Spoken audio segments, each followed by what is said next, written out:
Hi everyone. So I just wanted to say a few things before we start the episode. But basically, here at the Woke Up Show, we try to cultivate a conversation that is raw, that is honest, that is open, that makes you feel like you're listening to just a bunch of your friends talking.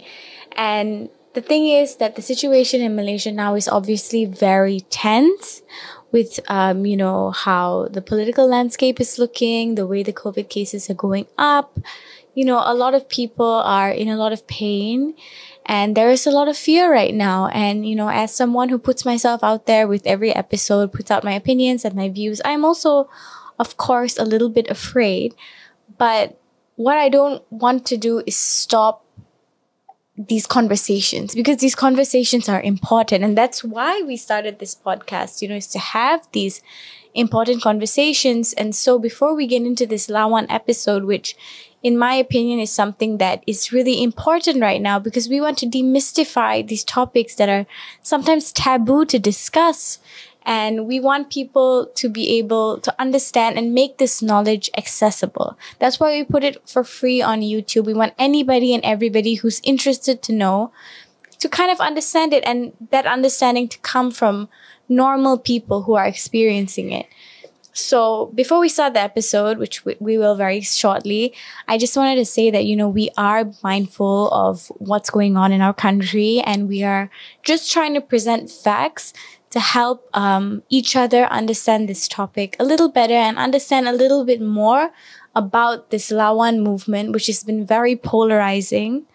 I just wanted to say that before we start that although the situation is crazy and we are also afraid, but we are not going to stop talking about the things that are important to talk about. But we're going to make sure to do it in a way that is both safe for all of us here and anybody watching, anybody commenting, because we care about, we care about everybody. We care about people who watch our show. We care about people who are guests on our show. And yeah, that's all. So please enjoy the episode. Hi everyone, I'm Abshi. Hi, I am Khadija. I am Nalina. And I'm Charmaine. And welcome to the Woke Up Show! The Woke Up Show is a podcast with a rotating panel where we talk about lots of different topics, big and small, serious and silly, in order to get more woke. Okay, so today we have three amazing ladies with us here today, and we didn't intentionally mean to make this episode a girl power episode, but you know what? Sometimes good things just fall into place. And today we're going to talk about something very, very, very important and something we need to talk to and we have a responsibility to talk to, which is the hashtag LAWAN movement. And I think we've seen it everywhere. If you're on Twitter, if you're on Facebook, if you're on Instagram, if you live in Malaysia, you've seen the LAWAN movement. You've seen the black flags on balconies. Even on motorcycles have been putting it at the back of their, I don't know what it's called, at the back of their motorcycle. It's everywhere. And we have three amazing people here with us today. Maybe you guys can tell our viewers maybe a little bit about what your thoughts on LAWAN are and what your experience is with it and how, what you do kind of contributes towards the LAWAN movement. Anyone feel free to go first. Every time I ask the first question, everyone gets a bit shy.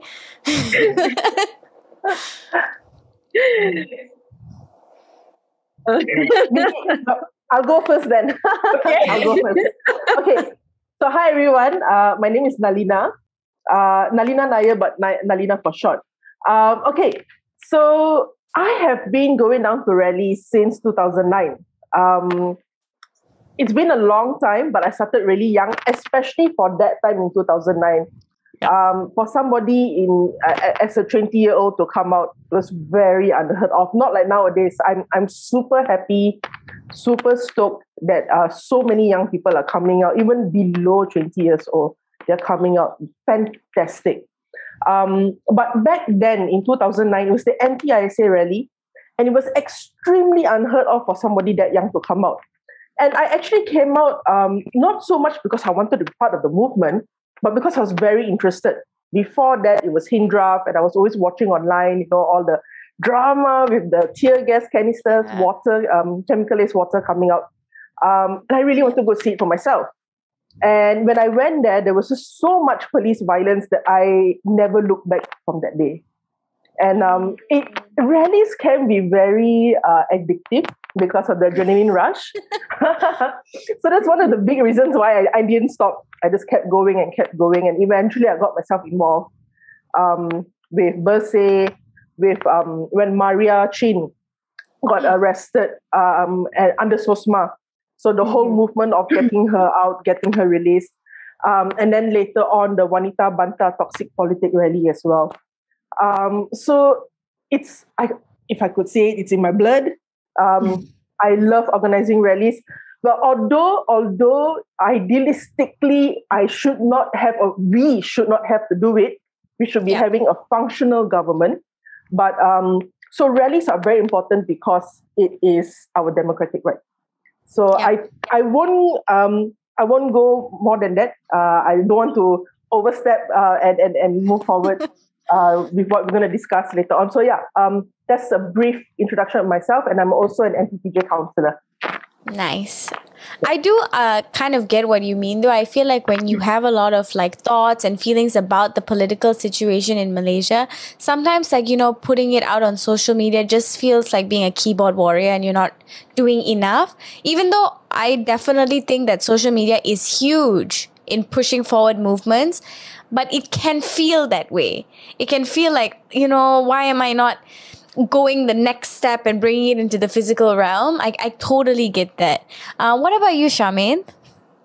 I really agree with what Nalina said about like how young people who are even younger than 20 right now are actually, having political stance in a way.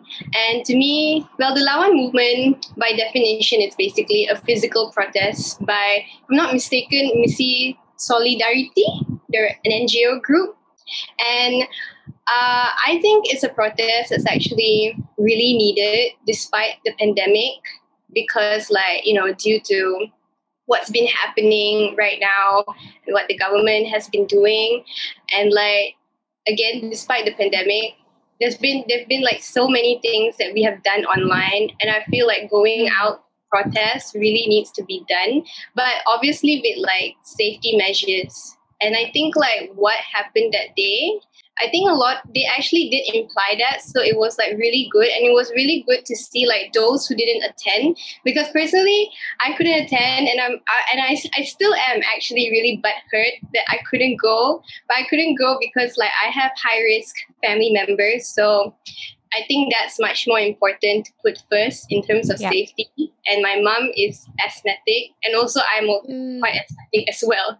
So it's nice to see that people who are supporting from the sidelines are also making the movement big, and also doing all that they can. And even for me, I really want to go there with a sign and everything, and also to show my support. But I did that all at home, and I think even if you're supporting from the sidelines, it still matters, and it doesn't make you a bad person at all, because it's different times nowadays, and we're living in a pandemic. And I think the word lawan itself for a protest is quite powerful. No one really thought about how that word would be such of an impact. But with all that's happening right now, it's yes, we gotta fight. But in Bahasa Malaysia, it sounds better lah. Yeah, it does. It really does.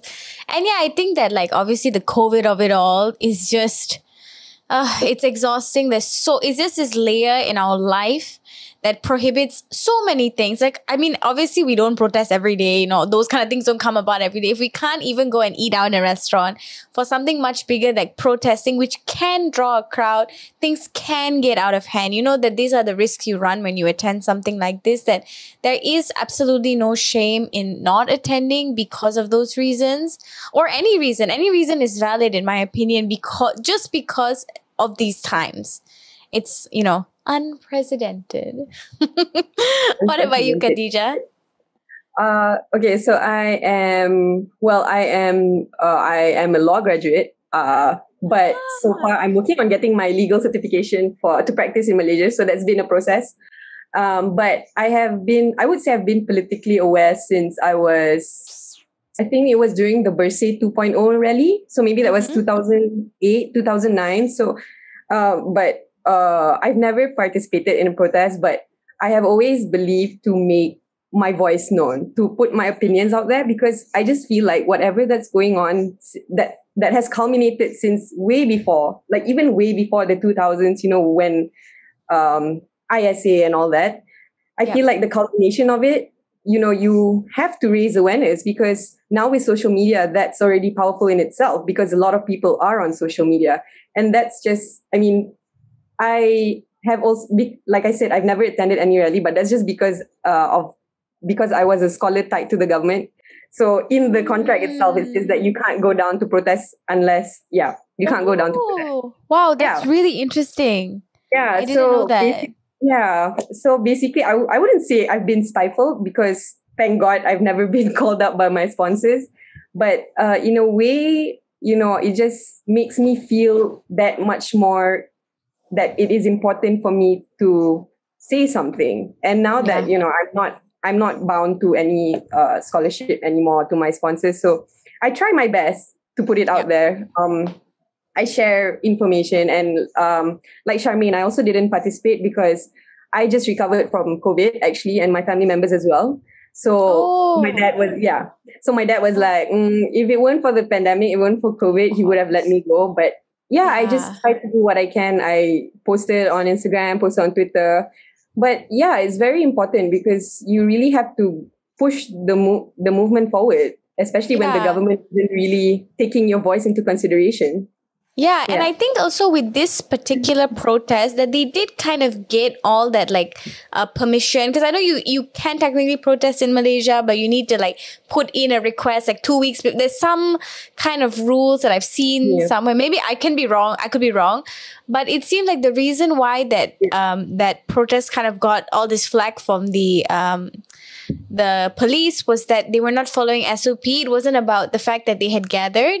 It was the SOP thing, which is what they were going after, which is, of course, it's it'd be better if the people who attended didn't get investigated and arrested. But I guess a mini silver lining is that it's not for protesting. It was for the SOPs. So there's a little bit, a little bit of that. And so I wanted to ask you guys, why do you think... Okay, wait, no, before this, what are some of the tangible outcomes that people want to get out of this LAWAN movement? I think the main thing is we want to see go, because he has been such a failure as a prime minister, as the leader of the cabinet, to just get things in order. We don't have to pass COVID with flying colors. We don't have to be the best country in solving COVID and getting through COVID. We don't have to do that, but we just have to get through to it to the finish line decently. Yep. That's all we need to do, decently. So many people don't have to die. So many people don't have to get COVID. Ventilators are all out now. There's no free ventilator available for people. We are hearing that stage 4 or 5 people have to go off the ventilators for stage 3 people to get the ventilators. Why has it come to this point? Why has Muhyiddin allowed to come to this point? Yeah. And I do think that if he truly has the majority, then show it to us. I think that in Malaysia we believe in democracy, and if the democracy shows us that this person is the will of the people, then so be it. We'll bite our tongue, whoever feels this way. But if not, then it's going against what our country was built on, which is democracy. Yes, tested in parliament. Call for parliamentary sitting, tested in parliament. And that's what was so unfortunate, I think, that when parliament went into session, we got 4 days. And that was it. And it kind of felt like in those 4 days, whoa, when I was watching Parliament, I was like, my voice is there. People are saying what I'm thinking. Finally, I hear my voice. And that, it was silenced so quickly. I think that was also a big reason why this protest in particular happened. I think Thursday was when the Parliament stopped, and the protest happened on Saturday, right? Yeah. What are some of the other tangible goals? I remember reading that it was also called end of emergency, reinstate parliament, and to get Muhyiddin out was one of those were the 3 which I saw. But does the the contract doctor movement, is that also part of LAWAN? Yeah? Well, LAWAN, okay, so LAWAN doesn't put a border or a box. Only certain people can be part of LAWAN. So anyone can be part of LAWAN. I'm sure, in fact, I spoke to my best friend who's a doctor who's dealing with COVID patients. I asked her, if you had the opportunity to come down on Saturday, would you have come down? Opportunity meaning if you weren't tied to work, if you didn't have to be in the hospital, would you have come? She said, yes, definitely. My friends, my colleagues and I would have come and joined us. So, yeah. Yeah. I think that's a good way of putting it. There's no borders. It's for everything and anything at this point that has kind of contributed to this mishandling of the pandemic. So I also wanted to ask you guys, do you think that this is a movement, LAWAN, that was revealed, it came about because of COVID, and if there was no COVID, would it have never happened? Do you think that we would have never kind of gone through this phase where I feel like we are fighting for democracy in a way that, I mean, we've seen it with Berse and all of that, but I feel like the fight now, because it became deadly and because people were losing their lives, that this fight is very deeply personal. And do you think that if there was no COVID, it would not have kind of reached where it is, where you see almost the majority of Malaysians on the same side? Do you think so? I feel like even if we didn't go through the pandemic, I think there is anger about how Muhyiddin came into power. Yes, I felt that. Yes. I felt so betrayed when that happened. And my member of parliament is Azmin Ali. So, and the first time that I voted, it was for him. So the sense of betrayal was so, oh my God.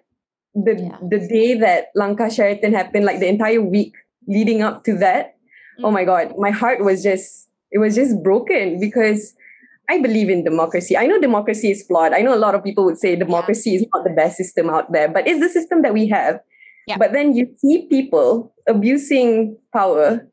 And I know maybe a lot of people would have said that, whatever, as long as my periuk nasi is terjaga. But I mean, to me, because I learned the law, you learn the principles of the law, and you can appreciate it a bit more deeper. You see that it's a bit in contradiction with what you've learned. So for me personally, I felt like something similar to LAWAN might have happened, but maybe on a different reason. It might have been something along the lines of Bersih instead, for calling for elections, free, fair elections, that kind of thing.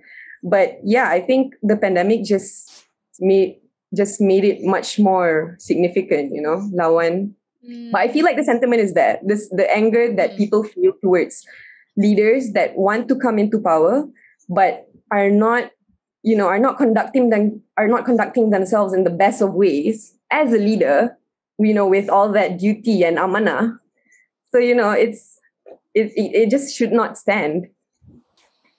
Yeah, absolutely. I think that a lot of people have been saying that COVID didn't cause a broken system. COVID kind of revealed the broken system that was already there.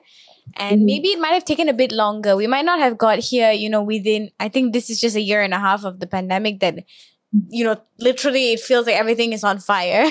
We might have taken us 5 or 10 years to get here. I think it amplified, but it just showed us what was already there. I don't think it revealed anything new. So yeah, what are, because of course, I think a lot of us, because we most of us share the same view here, we are surrounded in this urban circle that shares these sentiments about LAWAN. But what are some of the misconceptions that you see being, pushed out there? I think when it comes to misconceptions, it's more from the older generation in a way, because I feel like the younger generation, we're all on the same page over here. Because I do have family members who don't understand the movement. It's not to say that they don't support it, but it's more of why does it have to happen now?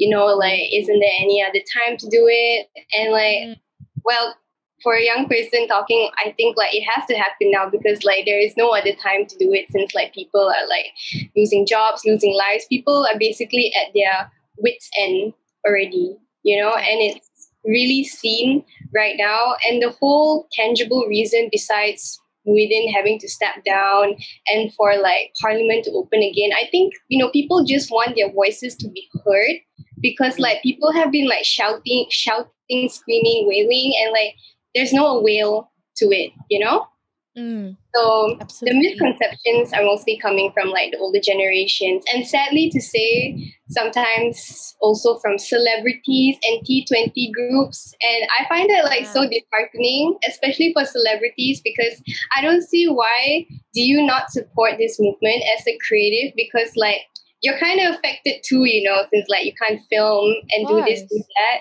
So like you might have more money and live like in a big house compared to the others, but still I think like you should really care, or at least like educate yourself about it before like going on to social media and just like saying something that's irrelevant.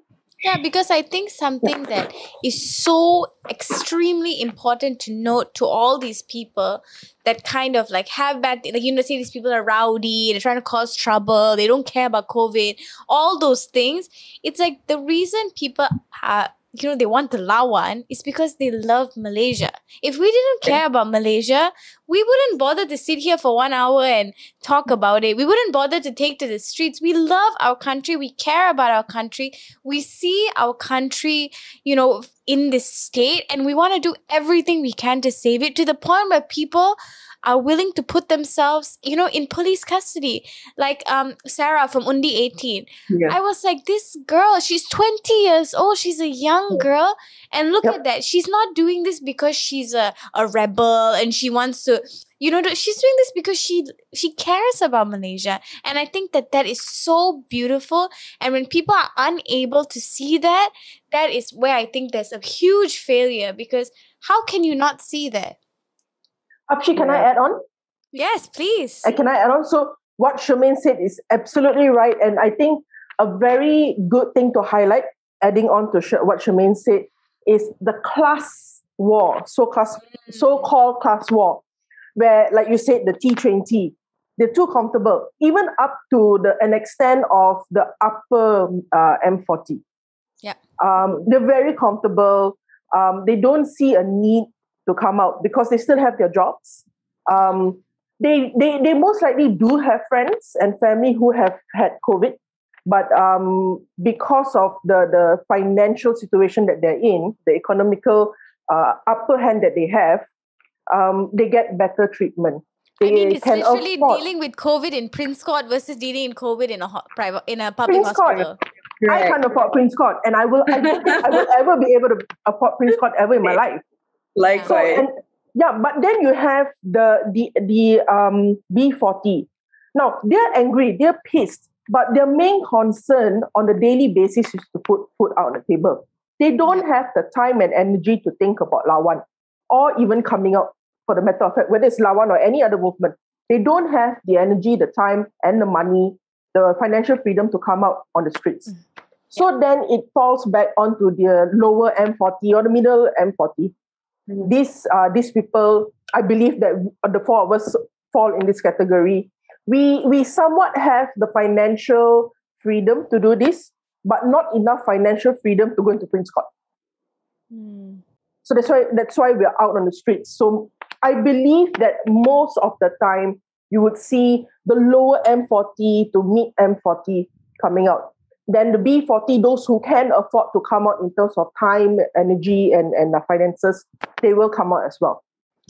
Yeah, and I think that's the thing, is that when you are in a position of privilege, financially, racially, all of those things within a country, it is your duty to lift the other people up. When you have the money to, pay bail and things like that, go and do it. If you can, if it's within your, if your health allows, all of, of course, COVID, we are mindful to that, but I really believe in that. Like, if if you are in that position of privilege, you need to lift everyone up to be with you. Like that is absolutely necessary. But I think for some people, because they are so, they're like in this bubble that's their world, that I think we can all get sucked to it. I live in Mont Kiara, and there's this this MKTTDI Bangsa bubble where everybody seems woke, everybody seems like they know what's up. Like, you don't really see a lot of what is the reality of the situation. But at least within my friend groups and the people I know, it's like we try our best to educate ourselves. We try to advocate because we can. And I think if you can, you must, especially during this time when so many people cannot. Also, can I add on to like the initial question you asked? Yeah. Like when we're talking about misconceptions about protesting in general, people will usually say like, what's the point of you going down? Because, the results they're not like just like that. It's not fast. You have to wait out. You have to do a couple more protests before things get rolling, even if they will get rolling. Yeah. But that's the point. We live in a democracy. Our democracy does not act like a democracy. Our members of parliament don't care about it. Well, the majority of them anyway. And, if your member of parliament cannot see your plight, then how else are you going to get yourself out this? How else can you influence change? Because personally, I feel like democracy doesn't end at the vote. It doesn't end at the ballot. If that were the case, then, that's just a symbolic thing that we do every 5 years. Yeah. But even in a working democracy, it is a slow and painful process. Even in a working democracy. I mean, look at Black Lives Matter. They have been protesting for years, and only now do we slowly see accountability. Yeah. And that's just really important for Malaysia. People say, also there's the misconception that Malaysians don't protest. But I feel like even before Merdeka, people were protesting. So why are people saying that protest is not a culture in Malaysia? It's just not a culture because we've been stifled. We have ISA, we have SOSMA, I think AUKU as well. We have Sedition Act now, which we had a nationwide hartal. Yeah. And so I feel like we should fight. No matter how small the impact is, it's gonna get somewhere, eventually. Yeah. But I think because the urgency now is like very dire, people want to see change now. Yeah, so because people will just write it off. Because things are also happening very fast. Day to day, we are seeing political change. And I think what you were saying also about like the protest culture is that like even my understanding, because I went to study in New York, and that was my first ever experience at a protest. It was the Black Lives Matter protest. I went with my friends. I had no idea. I was 18 years old. I just really didn't know anything. I was just with them. I was like, what's happening? And I was really taken aback because they were like having all these chants, and the NYPD is standing there, and their chant was, how do you spell racist, NYPD? And they're singing it, and they're right there. And I was like, whoa, it just blew my mind. I was like, how can you, like, we could never, like in Malaysia, that is never ever been something that you could do, because nothing happened to us. We just kind of did it, and then there was a moment where they were like, okay, I think we need to run. So we just ran and we dispersed, and that was that. And, of course, I think that's more of what people mean when they say there's no protest culture in Malaysia, because we can't do that. And I'm not saying that is right, because it's very extreme. But I think that because of this, like, it's a smaller protest culture. It's like less frequent and all that, because every time I've gone to a Western country, I remember driving from the airport, I always see a protest. Every day there's a protest going on over there in the West. But I think it says a lot that we saw two protests in 3 days. We saw the Rakyat and then we saw the members of parliament. And what do you think something like that means? Because it took my breath away. I was like, whoa, in 3 days, I was inspired. It just shows to prove how important it is for things to, reach a level where you can hold the cabinet and the executive accountable. Because even the members of parliament on the opposition cannot do that. What more we, I mean, we try as much as we can, but then members of parliament, they can't even go to parliament. They just shut parliament down. And it wasn't even a session where they could vote, it was just a briefing session. Yeah. So they couldn't vote on anything. It was just more, to let to update the country on how it's going. But yeah, it was really saddening, and I was really angry when that happened, because that is, if not the greatest sign that democracy is being impeded. The voice of the rakyat is being shut down. That's just like it for me. So yeah. And I think also we've seen the doctors' protests. Yeah. We've seen Saturday young people coming out, and we've seen the parliamentarians coming out as well. Yeah. Who else needs to come out for to finally say, yeah, I've made a huge mistake or many huge mistakes. I need to step down. But of course, the more people come out, let's say if there's going to be a teachers' protest because schools are not open. And I don't see schools opening anytime soon because children are not getting their vaccinations. So what happens then if teachers say, enough is enough? We can't be teaching after so many months of not going to school. What are these kids learning? What if the teachers go down? And then you have economic frontliners who cannot do their work. They are suffering. So as a counsellor and also working in an ADUN's office, on a weekly basis, we go and give food aid. And a lot of our financial frontliners meaning economical frontliners, meaning your auntie who sells her nasi lemak. You go to the pasar pagi to go and buy your sayur, stuff like that. These people cannot fully function. One, because people are not going out. Two is the virus is there. PJ, some of the pasar pagis have closed today because of COVID cases going into the pasar pagis. So what happens then when they come out? Will Muhyiddin listen then? I don't think so. So everybody has a voice, and it's just a matter of time where people just cannot take it anymore, and they have nothing to lose, and they start coming onto the streets. So if doesn't get his act right or resign, then he will risk seeing many more people coming out. And it's just it's just our democratic right. Like you said just now, Khadija, people who say that it is not our culture, we have been doing this since the Brits came, since the Brits were here, before we even got our independence. We had a nationwide hata. Every single person closed their doors. So it is our culture. It is embedded in our culture, and we will continue to go out. Yeah. That was definitely powerful, because I never thought about the idea of like the teachers, the people at this, these economic frontliners, Grab drivers, all these different people who are not seen and perceived as frontliners, but are doing the work every day, that they are also reaching their wits' end. It's not just doctors, it's not just us sitting at home, it's everybody. Yeah. And it'll be interesting to see in the next few weeks how things will go. And I just think that why not have a snap election? I just don't see why that. I guess obviously they don't want to do that, but like I feel like that's the main way we can get a democratic leader. Well, very interestingly, you brought that up. So elections. Okay, so the emergency was supposed to end a few days ago, right? 1-2 weeks ago. Yeah, did it end or did it not end, or is it kind of ending? It so ended, we have not seen any the documents. ordinances are still in power for 6 months. Yes. So we don't know whether it really ended because we haven't seen any documents. But let's say if it did end the way they said it ended. Okay, 6 months. You're right, Khadija. You brought that up. 6 months. Within these 6 months, we cannot have an election.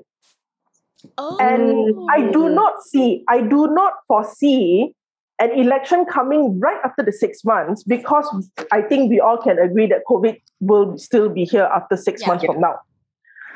So then the government has to tell SPR, the EC, the election committee, to election commission, to prepare for an election with COVID SOPs. So far, we have not seen that happening yet. So how are we going to have an election with COVID? Yeah, I don't see it happening. Yeah, it's too much to manage at this time. It's also not something that the people in power want to happen anyway, so they're not going to exactly put in the work to make it happen.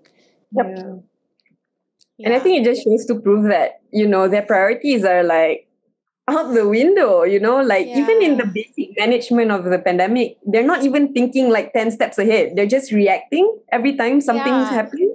Yeah. And even Exactly. the That's PPN, like the absolutely PPN is correct. like, what is this PPN? It's so, I mean, I've read up on some countries, how they're tackling, is very specific, but ours is very vague. Like the metrics are not there.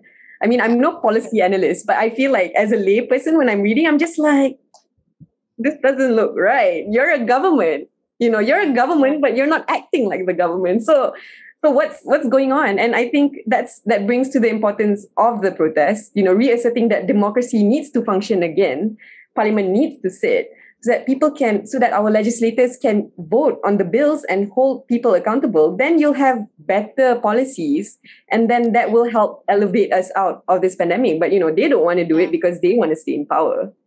Yeah. Quickly It's going just, back on the elections, if I may. yeah. Is Yes, that okay? please. Yeah, Okay. please. So if I'm, I definitely don't think this way. Let me put a disclaimer out there. But if I'm thinking as, why would I want to call for elections when I can buy my MPs?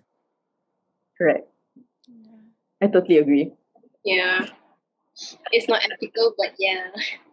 Yeah. And also, I mean, from what I've read, I feel like, from the research I've done and reading, it just seems like they've created this perfect ecosystem where they have so much power. And, like, let's say, for example, the calling of parliament to sit immediately. I feel like there's a provision. I saw someone post it on Twitter. And actually, the prime minister can call for the house to sit. But they're not doing that. So it just goes to show that, they can do it, but they don't want to do it. So the will is not there. So yeah, it's just And really I disappointing. I said this in our first episode, and one of the people on the episode, she really disagreed with me, but I still feel like obviously there's been a huge mishandling of the pandemic, but I do think if the priorities of the people in power were to just shift, let's focus, let's finish this, then we will go back to the political agenda. I do think that can be a small redeeming quality of what has happened so far. If we were to see that shift, of course, I don't think that anything can make up for the lives that have been lost and the mental health implications that have come from all of this, but I do think that now is the time to put aside your personal agenda and just focus on the pandemic. And because how are we 20,000 cases in today? That's the day we filmed it on, this day where we hit 20K. When we have been home for almost 4 months, we're entering our 4 months, we're fully dosed, where we think we're safe, and then we just hear all these things. It's like, this needs to be fixed now. Work cannot move. How long can people live like this? Even if everybody was like financially stable, had food on the table, the mental health implications are insane. And that is something that I feel like needs to be absolutely solved ASAP. Like giving provisions for fully vaxxed people to go and eat in restaurants and all, I just think it's like a nice way to give people a little bit, and then so we're so busy like being a bit happy that we forget about what is going on. That you know what I mean? Yeah. It's like a But it band-aid. works. Yeah, exactly. A band-aid. So I also wanted to ask you guys, because this is a big topic of conversation that comes up amongst myself and my friends and my family, which is the topic of safety. How do we protest? How do we advocate? How do we be activists and speak out on these issues and stay safe? Of course, now we're seeing a lot of intimidation against activists. We saw it with Sarah. We saw it with Ayn. There's even, I can't think of his name right now. There's one man who is doing a hunger strike. Nathaniel. Yeah. So there are so many of these activists that are really putting themselves out there and advocating for these causes, and they are getting, consequences that are really scary. When I read Sarah's account of being in lockup, of course, she came out and she was okay, but, stripping naked and having to change in front of people and lying in that bed, and you're scared of COVID and you're scared for your life. And, you're, as women, we know that there are additional fears aside from just being in jail, when there are men there and you're alone, and all those fears are going to be there. And none of us want to be in that situation, but we also want to advocate. So how do you guys like advocate while staying safe? Okay. Hard one. This okay. Everyone is like, cannot laugh. Despite going out many times, despite co-organizing whether big or small roles in rallies, I am one of the very few who has somehow gotten away with being arrested or even being called in for investigation. One of the very few. My friends always wonder how I get away. I don't know. I really don't know how I get away. Because most of the times I'm the one with the hailer, leading the where the rally goes to in terms of from point A to point B. But I have not been called in for investigations at all. I think partly it is because I do not give statements out to the media. I am not the person the media interviews. I am happy that I've not been called in before, but I'm also very worried of the state of how a police runs because I will get away with a lot of things. So yeah, it's a good thing. It's a good thing. I'm hoping to keep it that way. Yeah. But yeah, I think so. One of the things you can do, which is a constant thing to do, to not get into trouble is probably knowing when to put yourself forward and when to step back.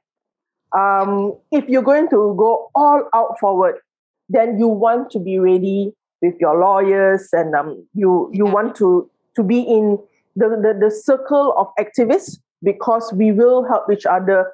We will stand in solidarity with each other. So you want to make sure you're in that circle first. So the intimidation we're seeing this time around is a lot to do with those who are not yet fully in that circle. So yeah, the police are starting to attack much younger people who are first-time protesters and are not in the circle of activists, like the 47 cases. Some are seasoned activists, ralliers, protesters. Some are not. So then it is just a form of intimidation to tell people, look, there are 47 people here. I'm going to make you famous. You're public enemy number one now. Wherever you go, people will know you, despite having the mask, because you will wear the mask when you go out anyway. Yeah. So yeah, the one of the main things you can do is to know when to put yourself forward and when to pull back if you're not willing to go all out with the police. Yeah. Yeah. Absolutely. I totally agree. We spoke to the guys from this show. They have a podcast called The Pendulum Show, and they really talk a lot about politics on that show. And they were saying that like a lot when you advocate, of course, there is a lot of emotions that come into it. But if you stick to the facts, more often than not, you're going to be okay. Because you're not, you know, when you kind of put accusations and that's where they catch you under sedition. But when you just state the facts, that's when you're usually okay. But I challenged them with that one because, you know, Syed Sadiq posted about death in custody and he got called in for questioning and he only stated a fact. And so, of course, you have to be mindful. I think what you said is so true. Like right now, you know, maybe because the situation is very, very testy, you can see a lot of things are going on. Maybe this is the moment to pull back a little bit. And then maybe in a few weeks, and you can like push it back out even stronger, you know, kind of learn from what's happening and come in a way that is safe. But as somebody who studied law, Khatija, do you have any advice? I feel like because the Sedition Act is really wide in Malaysia. Vague. So vague. So honestly, that's why, you know, the hashtag Akta Sakit Hati, right? Mansur Akta Sakit Hati. It's just like you can't tell whether what you say is going to offend someone. Because obviously it's going to offend someone, right? Like just by the mere thinking that thing opposes what you believe in, you know, like the protection of our leaders, you know, that could be offensive. But I feel like, I mean, you should know when to put yourself forward. You should know when to really go at it and when to state the facts, because like you said, stating the facts is hopefully going to keep you safe. And then even if they call you in, it's just going to be just to put fear Intimidate into you. you, Yeah. just to intimidate you. Yeah. And but sorry. Go on, Khadija. Sorry, you were talking. Okay. Yeah, and I feel like most of the time they do go for the people with the most followers. So if you are able to maintain a certain kind of private, social media presence, hopefully, fingers crossed that they do not find you. Yeah. It's usually unlikely. They usually go for the big fish, but like Nalina said, that they are going after youngsters now. So it's a bit of it's a very precarious But I also think that like now the new like Gen Zs, because I still like, I'm 96, so I'm like half Gen Z, half millennial, kind of like dipping my toes in both pools. But the Gen Zs, they're damn cool. They're just like out there, they say it, they're not scared. I think they've kind of, this internet culture which they are part of is much more radical. And so they're really out there, and I love them for it. I love their bravery. I think that also comes with youth, that they're so out there, and that's why they're being targeted, because they're not scared. And I think it's amazing, and I just hope that, like, because I can see the difference between like myself and my parents' generation. They have been so scared. Like, I think this fear that has been like ingrained inside of them is so deep that when they even see me, because I'm recording at my house, my parents are like, be careful, make sure you don't say this. So I'm like, we'll talk, and if we have to censor, we'll censor. But I want to have these conversations because they are very important. But it's you can see the generational differences, and that's why I think kind of goes into why the youngsters are getting arrested, because if you scare them enough right now, you're going to create these adults who are also scared that it won't be a continuous problem. That's true. The reason why our parents are very afraid is because they went through Operasi Lalang. They went through that period where people went missing, just like that. So what you said is very true. And on that note, I think I want to also remind people coming into this fresh is that you want to do this sustainably for yourself. You want to be able to do this on a long run. Whether you are thinking of becoming a full-time activist or political activist or whatever, but you want to be able to do this sustainably. So don't go out all out. And I know, so it might sound like it's coming from an older person, but really you don't want to go all out and then burn, crash, gone. Yeah. You want to be able to do this on a long run, because like we agreed just now, democracy is a slow, long, painful process. You're not going to come out now and now. You're going to come out for the years to come. I hope it doesn't have to be that long, but it is a struggle that is continuous. Yeah, absolutely. Agreed. I mean, it's generational. Look at how it's not ending. The fact that we have 17-year-olds, 16-year-olds showing up to protest, like, that's phenomenal. I think it's amazing, and I hope that it creates a culture that challenges, the rules we have in place, because under true democracy, protesting and what's the word I'm looking for? Like, organizing in this way is allowed, because it's the will of the people. A democracy is a government that is ruled by the people, and it's not the other way around. I mean, in Malaysia, of course, we have a monarchy, which makes it a little bit different. But in terms of our prime minister and our the political parties at hand, it is by us, technically. So whatever we feel and whatever we think, we should be able to be heard without being silenced. Yeah. And actually, those are most of my questions that I had to ask. And one of the questions I kind of brought up earlier, I kind of want to think about it a little bit more, is about the, this sentiment that all of us are just trying to create trouble when this is coming from a place of love.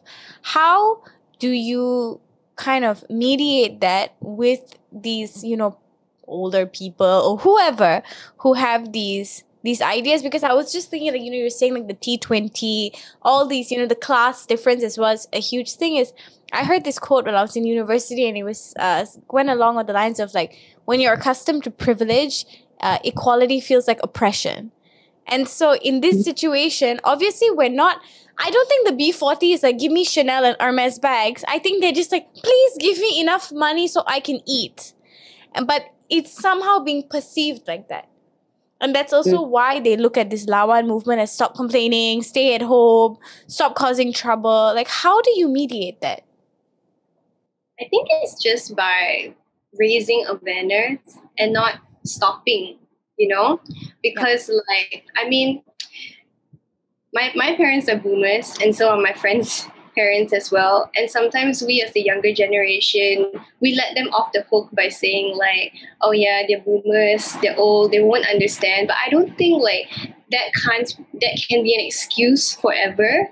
At one point, like, even if they might be older than us, I still think like it's still vital to educate them and also to raise awareness on like what's happening. And that doesn't just go for like the LAWAN movement, but it goes for like also, women's rights and like rights for like foreign workers as well. Because like I really understand that like the older generation are raised in a different generation, but they also have to understand that they are living in a generation that's different from what they're raised now, and it's going to progress and it's going to be the same for us as well. And I think like I think I could say like we're quite lucky in a way, because due to like social media, in a sense, we're really much aware on like class war, privilege and everything. So like when we become like parents in the future, at least like we'll have a better understanding on like, I don't know what's going to happen in the future, but at least we'll have a better understanding of like, why is this happening and why do we have to like support this and know about this more?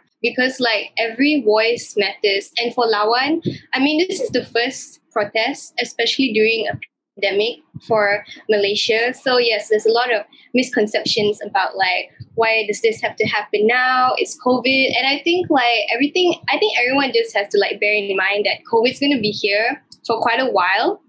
And it's going to stay also for quite a while. And I think like, despite that, we need to keep moving on in terms of like raising our voices too. So it can't be really an excuse forever, as like what the government is doing lah, for like always making COVID an excuse, and we don't have like elections. Everything's just been like, postponed and indefinitely with no date. And it's unfair to a lot of people who are suffering at this point. So I feel it's just raising awareness and not stopping. And with this first protest, I really think there might be more in the future. And the more and more it comes, people will be more accustomed to like, the culture of like having to protest and having to have like your voices heard. And it will become much more like organized in a sense, even with a pandemic. I feel like this recent one was quite organized in a sense where like marshals were like social distancing people, but people were still emotional about what has happened. And like I really understand that too, because like we're all on the same page right now. But one day at a time, and like it'll get more organized and better, and more people like know about it and support it in the future, especially like the older generation, by awareness. Important to have conversations. I think that's just like hands down. People are so afraid to challenge their parents, their grandparents, all of that. But it's time. Like I literally told my parents, if you're comfortable in this situation, you need to get uncomfortable. And they were just like, okay, Abshi, chill out. Just feeling the passion. You remind me of myself when I first started going out. So yeah, my parents have always been on the right side of what they support and stuff like that. But again, like I said just now, they come from the time of Opera Silalang. They've seen the worst. Yeah. What we're going through now is not the worst. We have gone through worse. Or rather, our parents have gone through worse in terms of police intimidation and all these kind of things.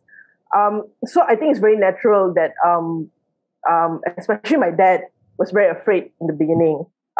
he was not very supportive of me going to rallies. But I think it's something that eventually older people will see, look, the future is for the young people. We won't be here for a very long time. And it is their future that they are fighting for. So eventually older people will be like, you know what, we need to let them go out, let them have their voice heard. And it is a very important process. How long are we going to sit in fear? Right. I think we'll wrap up now. That was very informative, and I really hope that anybody watching who didn't sort of understand why LAWAN, how, what are the outcomes, what are the misconceptions, why protesting, why now, I hope that these questions were answered for you and you can understand. Even if you are not in support, at least you know where this movement is coming from. We're not trying to change any minds. We're not trying to do that. We're just trying to put it out there, what is happening, and educate and make this knowledge accessible to everybody. And if you guys have any last words, please feel free right now. Hashtag LAWAN. Aditya, Shermaine, you guys want to go ahead first? Shermaine can go first if she already knows. I'm still thinking. Hang on. Okay, I'll go first. Okay. Or Shermaine goes All first. right. Go for it. All right, Me? Shermaine, Oh my go ahead. God. Yeah. All right. I think I would say, in terms of last words, I would just say, like, yes, please continue on. Like, the LAWAN movement, it didn't stop at 31st August. It's still going on. And it would be much more nicer to see Malaysians who are not in Malaysia, but in overseas, to support this as well. Because, like, it really matters. And if Malaysia is really your home and it's where you grew up at, I think, like, you should care about it much more. So keep it going. Don't stop, because, like, this fight, it's not going to end soon. But yeah, just keep going. Maybe Nalina, you can go next. Okay. So to continue what Shermaine said about Malaysians overseas, there is this organization called Global Bersih, which I actually used to work for. And it is an organization that is in different countries, many countries, where they gather Malaysian diaspora to get together and have their own Bersih gathering or rally, depending which country you're from and how many Malaysians you can gather. So sometimes it's a gathering, a makan-makan gathering, or sometimes it's an actual protest. So if you are Malaysian overseas and you want to connect with Malaysians there, feel free to just Google up or go to Facebook and search Global Bersih, and they will hook you up with other Malaysians there. Fantastic organization. Really, really enjoyed my time there.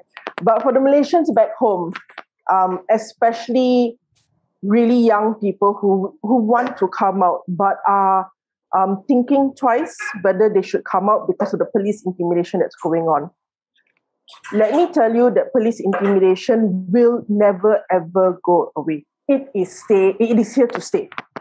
So if you are deciding whether you should or not come out based on police intimidation, you will never come out.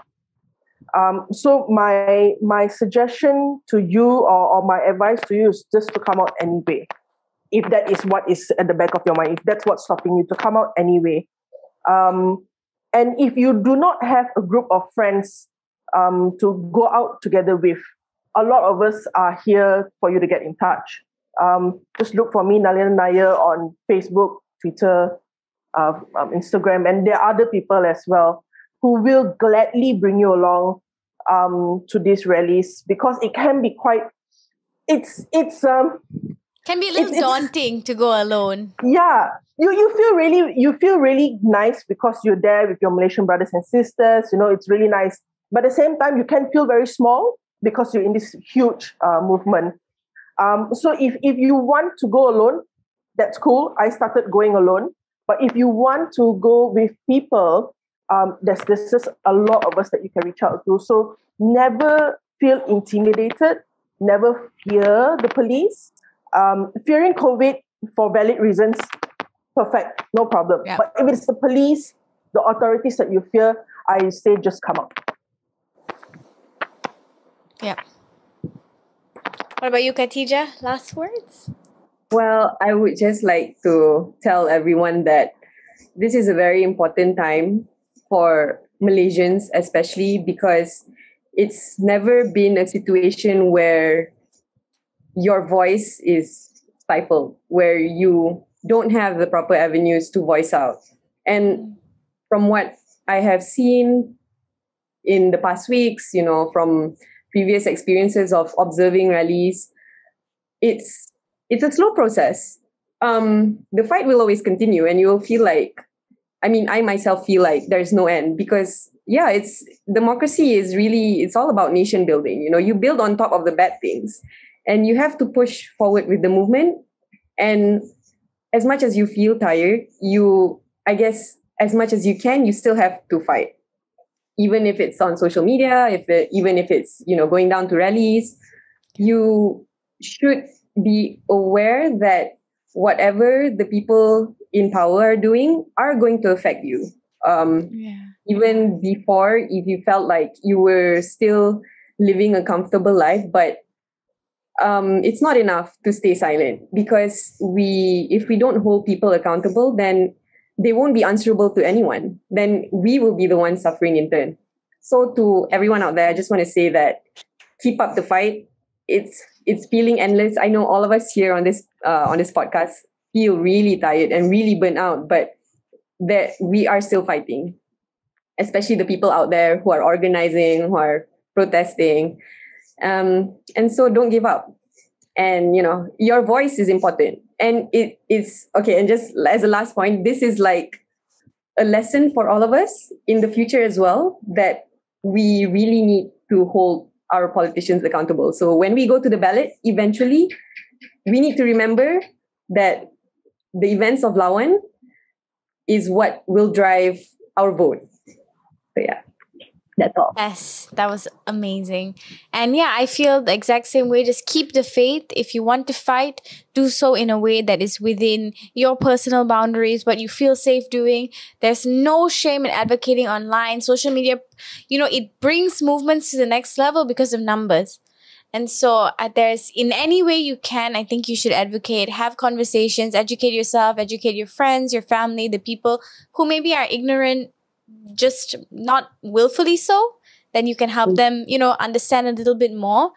And keep the faith. I think everybody needs to just keep the faith that I think this is a really historical time for Malaysia. We might, wake up in a month or so to a country that we can finally again feel proud of. And maybe that can be on all of us for having these conversations, for protesting, for advocating online, for all those things. And if you want to be part of it, the door is wide open.